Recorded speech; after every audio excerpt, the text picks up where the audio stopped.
amigas, amigos de Etlatongo, me da muchísimo gusto estar de nuevo en este municipio que ya conocía. Siempre presumo que conozco todos los municipios de México, pero en especial presumo que conozco los 570 municipios de Oaxaca.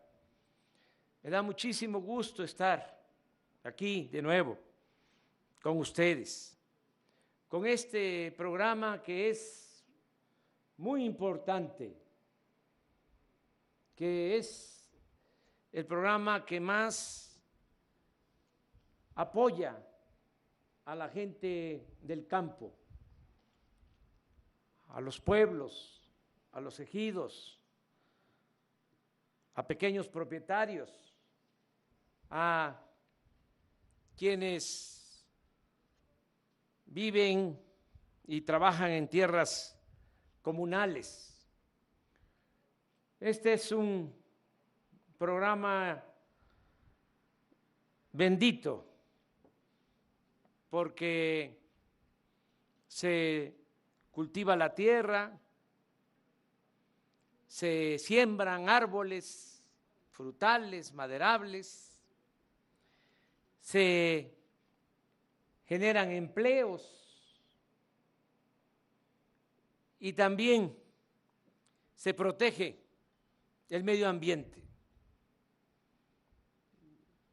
Tiene varias ventajas, son varios los beneficios de este programa Sembrando Vida. A nivel nacional, como aquí lo informó Javier May, secretario de Bienestar, ya estamos trabajando en más de 1 millón de hectáreas, ya son más de 400,000 sembradores, mujeres y hombres. Por eso nos da gusto estar aquí, constatar que están trabajando, que en esta comunidad hay un grupo, si bien recuerdo, de 21 sembradores, 29 sembradores. ¿Cuántas mujeres? 11 mujeres y 18 hombres. Nos da mucho gusto esto, que se esté trabajando la tierra, que estemos arraigándonos, que estemos regresando en algunos casos al campo, que eso es muy importante. Y que al mismo tiempo se estén dando estos beneficios, el que tengan sus ingresos para poder sembrar sus parcelas, 5,000 pesos, aunque reciban 4,500 y 500 queden de ahorro. Primero pensaba de que debía ser así para que cuando terminara nuestro gobierno, con esos ahorros se continuara 1 año, 2 años más con el programa. Sin embargo, ya hablando con Javier May, pensándolo, lo mejor es que esos ahorros que ustedes tienen se les entreguen antes de que termine nuestro gobierno, para no dejar recursos y a lo mejor problema a futuro. Vale más que al finalizar nuestro sexenio esos ahorros se distribuyan a todos los sembradores. Tenemos que pensar en que no somos eternos, solo el Creador. Y que en el caso de nuestro gobierno, si el pueblo así lo decide, terminamos en septiembre del 2024. Y no va a haber reelección por cuestiones de principios. Somos maderistas. Seguimos el ejemplo del apóstol de la democracia, Francisco I. Madero. Sufragio efectivo, no reelección. Entonces, por eso se tiene que aprovechar bien el tiempo y la oportunidad que ahora que hay un gobierno que voltea a ver al pueblo, no perdamos el tiempo y no perdamos la oportunidad, porque no sabemos qué nos depare el destino. En el caso de los programas gubernamentales, hay la mala costumbre de que termina un gobierno y ya no hay continuidad.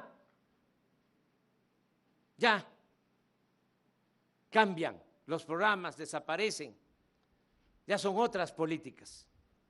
Aunque el nuevo gobierno pertenezca al mismo movimiento, ya es una visión distinta. Y más si toco madera, pero aquí es plástico, si hay un retroceso, si regresa la corrupción, si regresa el régimen de privilegios, si el gobierno vuelve a ser un comité al servicio de una minoría y se le da la espalda al pueblo. Entonces, ya no habrían estos programas. Y no soy adivino, no estoy hablando al tanteo. Es que ahora que se propuso, por ejemplo, reformar la Constitución, el artículo 4, para que se convirtieran en derechos la pensión a los adultos mayores y la pensión a niñas y a niños con discapacidad y las becas para estudiantes y que la salud fuese gratuita, la atención médica, los medicamentos. Bueno, hubieron partidos en la Cámara que votaron en contra. Pero no les estoy hablando de hace mucho tiempo, no, del año pasado. Claro, como ahora se tiene mayoría y se contó con el apoyo de partidos progresistas, pues se pudo lograr que quedara escrito en la Constitución de que se tienen que entregar las pensiones a adultos mayores. Ya no es un programa, ya es un derecho adquirido. Se elevó ese programa y otros más a rango constitucional. Y esté quien esté en el gobierno, se tiene que mantener ese programa.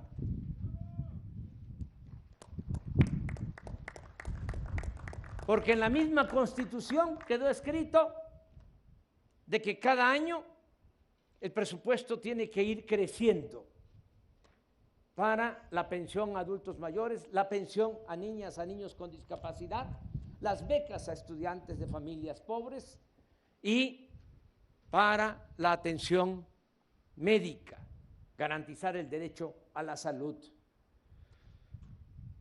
Pero en el caso de estos programas, pues está más difícil dejarlos bien amarrados. Los pueden desatar, pueden desaparecerlos cuando termine nuestro gobierno. Por eso, insisto, hay que aprovechar el tiempo, hay que sembrar, hay que utilizar el apoyo para cultivar las parcelas, porque es un patrimonio que se deja a los hijos hacia adelante. El durazno, el aguacate, lo que ustedes están sembrando, pues van a poder ya empezar a cultivar los ensayos, como se le dice, a los 3, a los 4 años. Todo lo que sembremos este año alcanza a cosecharse, a ver el fruto en el 24. Por eso también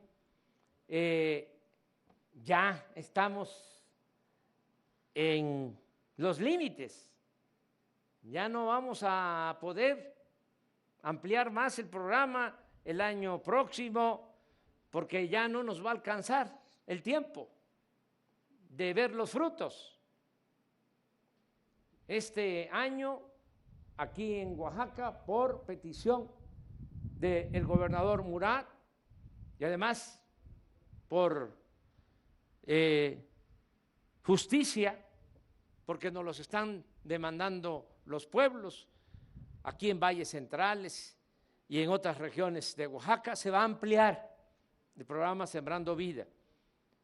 Como aquí se ha dicho, ya se están trabajando 75,000 hectáreas con cerca de 30,000 sembradores.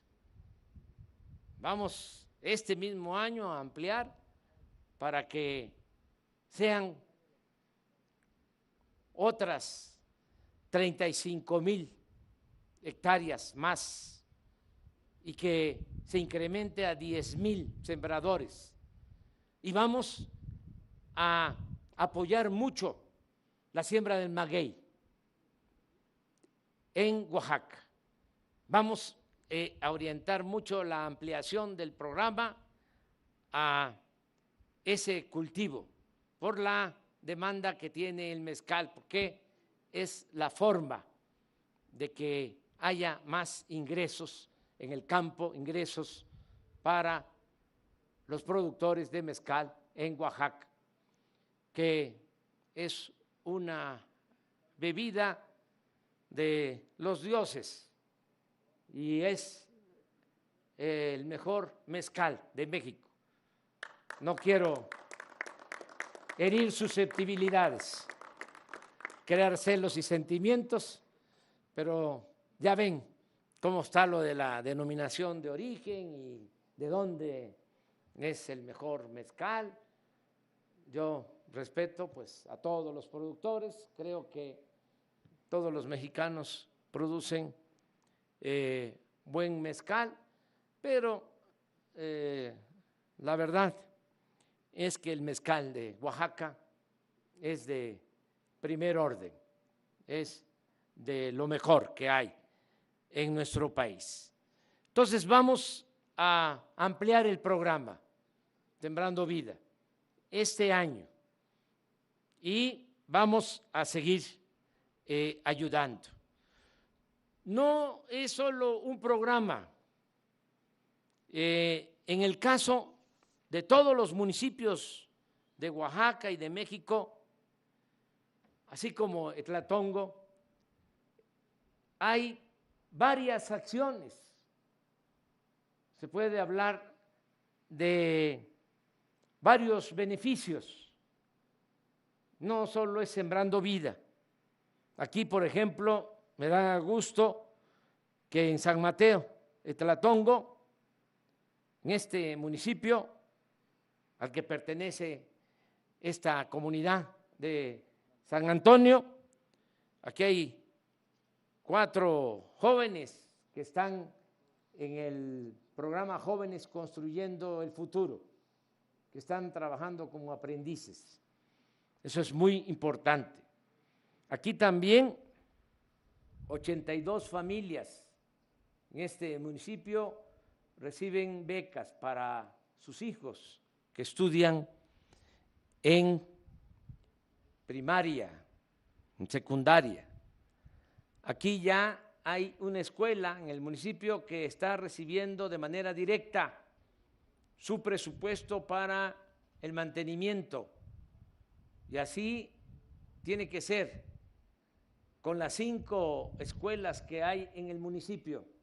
Apenas una está recibiendo ya su presupuesto, que se entrega de manera directa a las sociedades de madres, de padres de familia, y que ellos deciden cómo utilizar el dinero.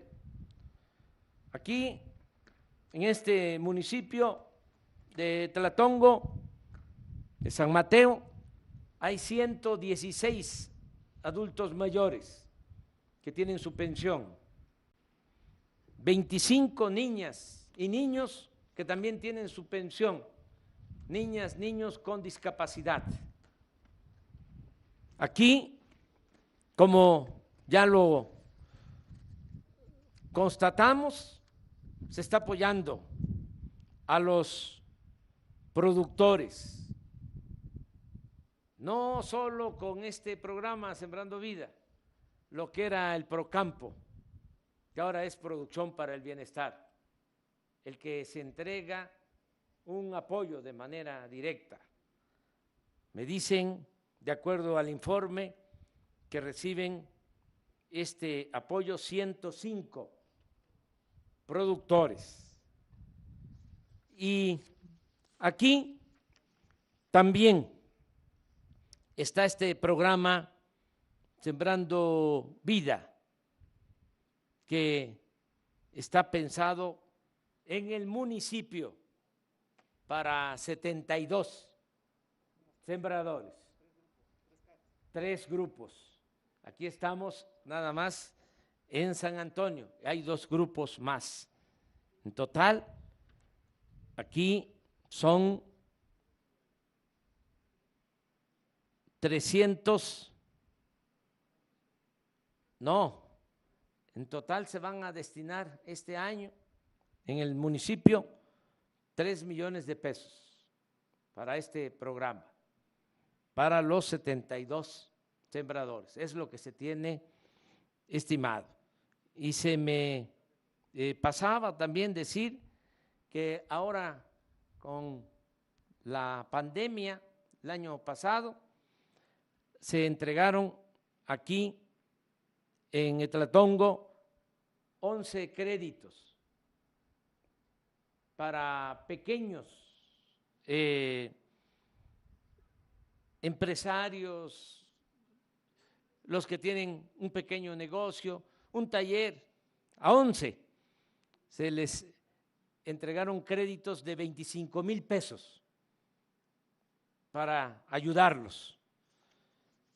En suma,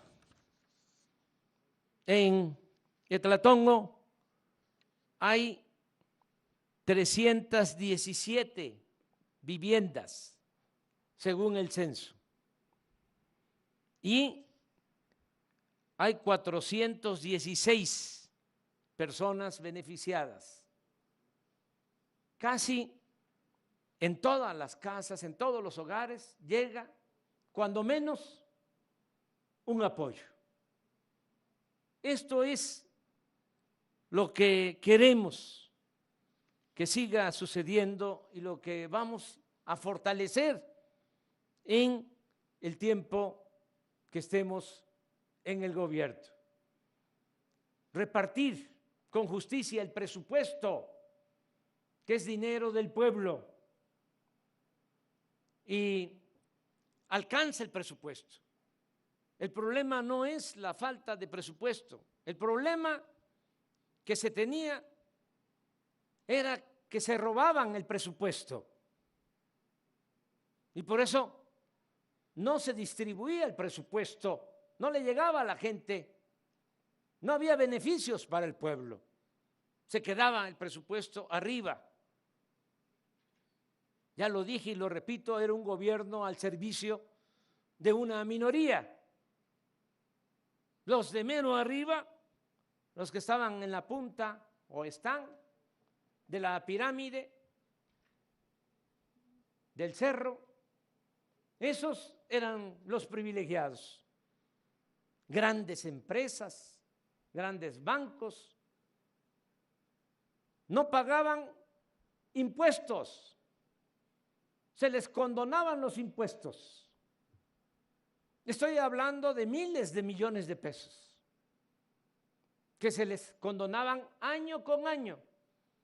Y miren la injusticia, se pedía que pagaran impuestos y se tenía que hacer con el pueblo raso.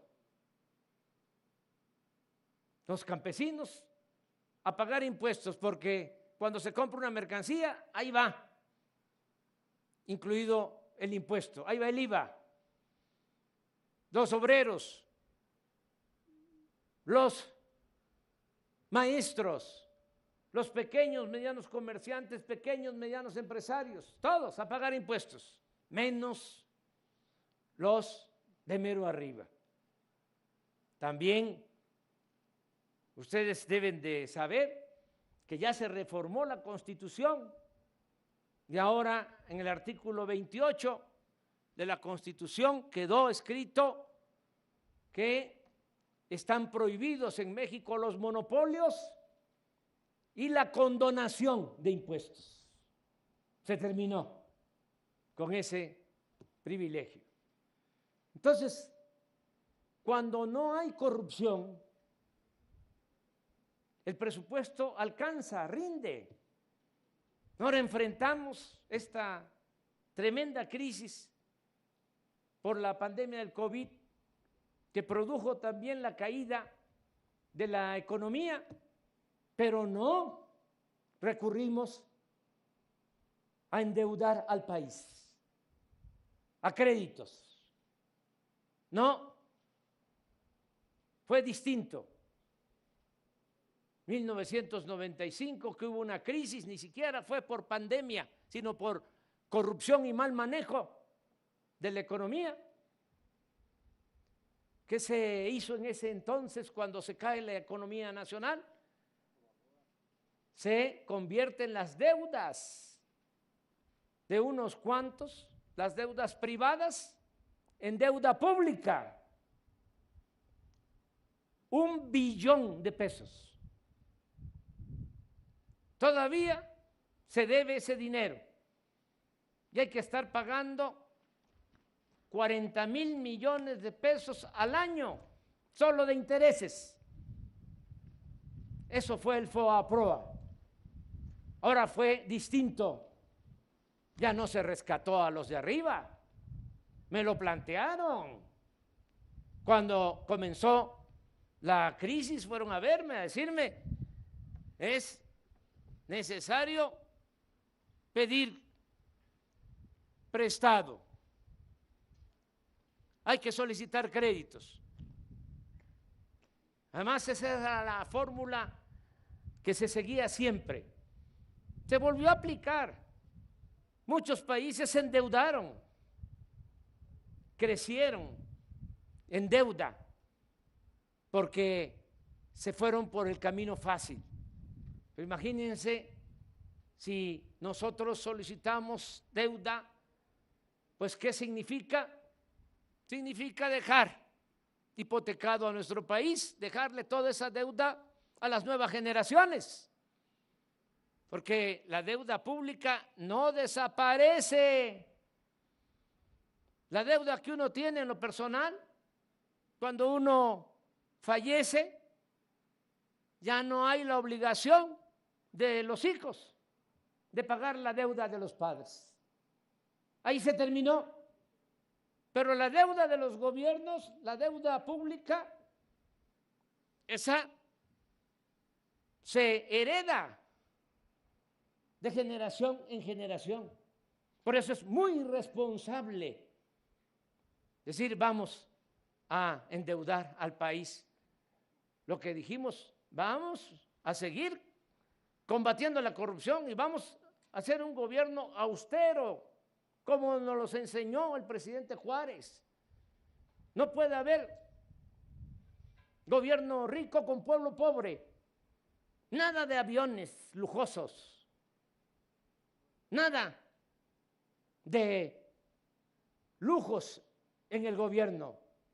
Sueldos elevadísimos para los altos funcionarios públicos. Todo eso se terminó. Ya no hay, nada más que no se nota, porque ni servían. Ya no hay Estado Mayor Presidencial. ¿Saben cuántos cuidaban al presidente? 8,000 soldados. Miren, ¿quiénes están aquí? Nos ahorramos todo eso. ¿Dónde están esos elementos de la Secretaría de la Defensa? Están ahora en la Guardia Nacional, cuidando al pueblo, garantizando que haya seguridad en nuestro país. Entonces, por eso es que nos alcanza el presupuesto. Termino con un ejemplo. El último año del pasado gobierno, la Presidencia de la República ejerció un presupuesto de 3,600 millones de pesos. La presidencia, 3,600 millones de pesos. ¿Saben cuánto ejercimos nosotros el año pasado? 600 millones. 3,000 millones menos de ahorro. ¿Y a dónde va ese dinero? Al pueblo, a la gente. Por eso hay estos programas y van a seguir habiendo estos programas. Nunca van a faltar los apoyos, los recursos en beneficio de nuestro pueblo. Me dio mucho gusto estar aquí con ustedes. También concluyo pues informándoles, aunque mañana ya se va a saber, pero ustedes tienen la primicia porque venimos a visitarles y nos da mucho gusto decirles que ya empieza la campaña nacional de vacunación contra el COVID. Se va a anunciar mañana, en la mañana, muy temprano, en Oaxaca. Ya se va a empezar a vacunar a todo el pueblo de México, empezando con los adultos mayores. Y esto nos va a proteger para no enfermarnos, para no padecer, para no seguir sufriendo de esta pandemia, de este virus.